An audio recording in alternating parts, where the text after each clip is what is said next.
Good morning, everyone. Venus Rose here.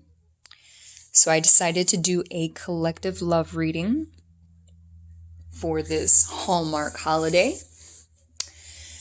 Obviously, it has historical origins, but nevertheless, I digress. So, beginning with, we have the Queen of Cups here. Now, this can be someone who is very emotional, could be a water sign, feminine or masculine, it doesn't matter. I'm not reading genders here, just energy. But the Queen of Cups is someone who is bountiful with emotion and is highly sensitive, very intuitive, very nurturing and emotional, very in tune with their emotions. Now, in the reverse, this tells me that there seems to perhaps be some emotional imbalance. The Queen of Cups is always kind of seen as, fulfilled emotionally and abundant with joy and happiness. Now, in the reverse, this tells me that this person is feeling like they're not being appreciated. Like their cup has been emptied and they've given so much without reciprocal benefit.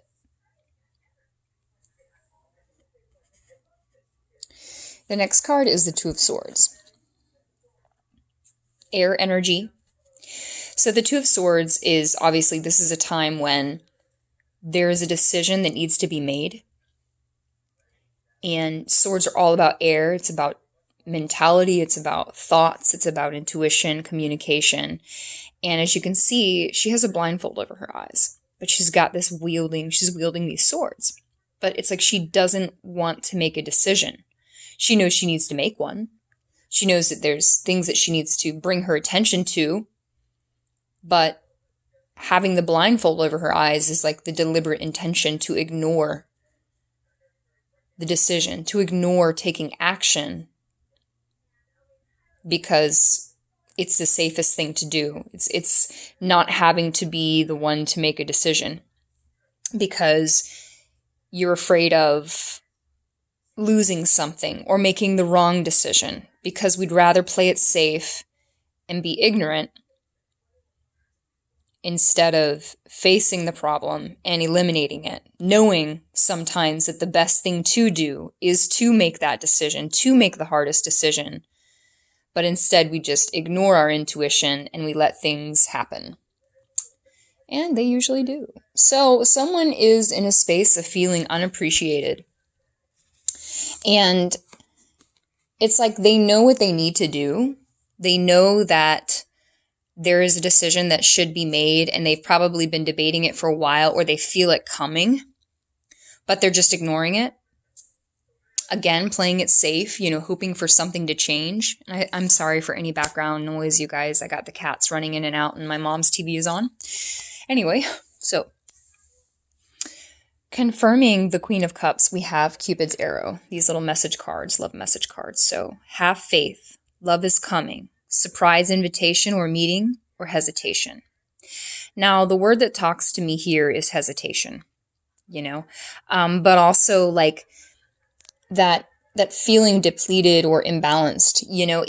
If you are in a space of feeling like, if say this person is feeling like their emotions are not being reciprocated or they've given so much, it's kind of like they lose faith in anything being harmonious for them emotionally. Any relationship or partnership coming together, it doesn't seem to be fulfilling them. So they kind of lose hope. But also the hesitation speaks to this Two of Swords. It's kind of like when there's a little bit of an inkling of hope for something, we like to give everybody the benefit of the doubt and kind of wait to see how things pan out.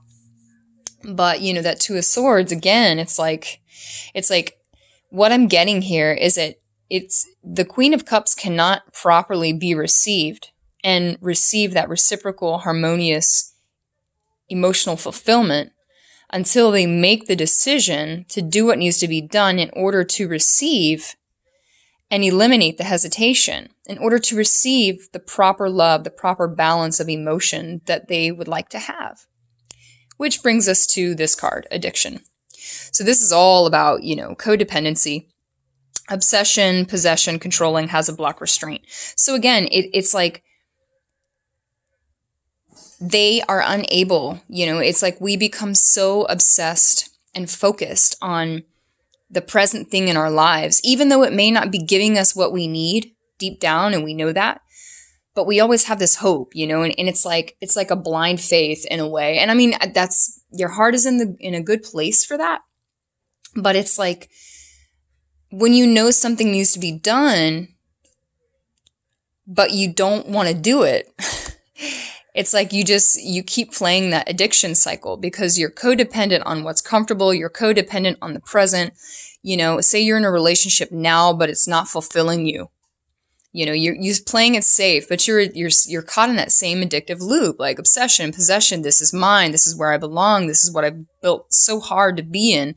But yet I know that things are just not working out, but I choose to ignore in order to properly receive. I choose to ignore the action.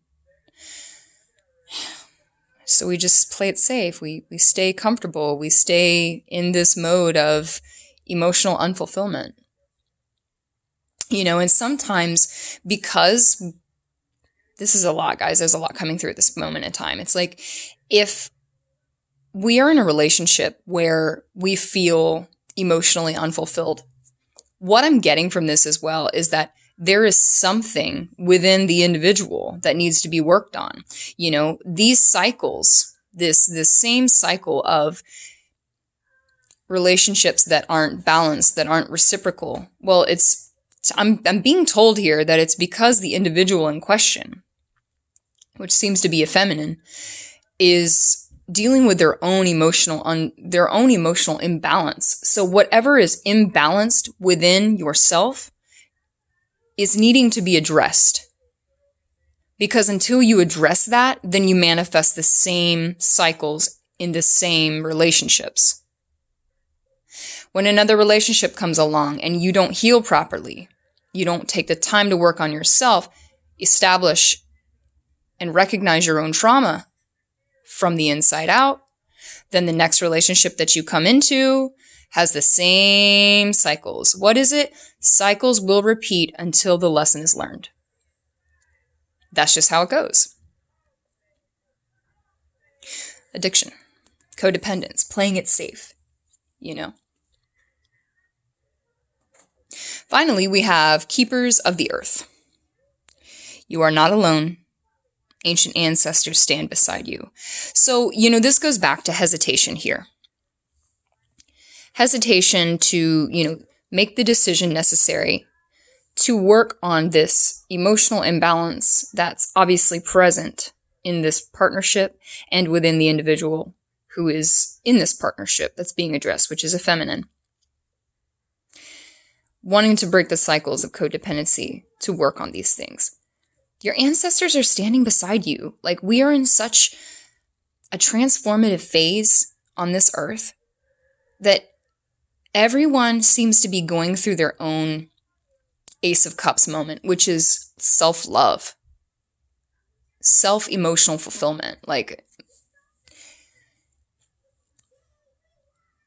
So if you feel like, again, that codependency of not wanting to be alone because you're addicted to what's comfortable, you're addicted to familiarity, but unfortunately in that familiarity, in that comfort, you're not growing. You're staying the same. You're not getting the emotional fulfillment that you desire. So the ancestors are here that are just telling you, you're not alone. You're never alone. And sometimes all you have to do is ask for help. It's as simple as that. Go into meditation, go into prayers, go into nature. Ask for help from your loved ones, from your ancestors, from your guides. And they will show you a sign. All you have to do is ask. So when you have the protection of these divine beings around you, you should have no fear. Do not stay in the same cycles, because you never know what wonderful things can be on the other side of those same cycles. And the phone's ringing. There's your message. All right, that's a collective reading. Thank you guys again. Sorry for the interferences audibly. I hope you guys have a great week.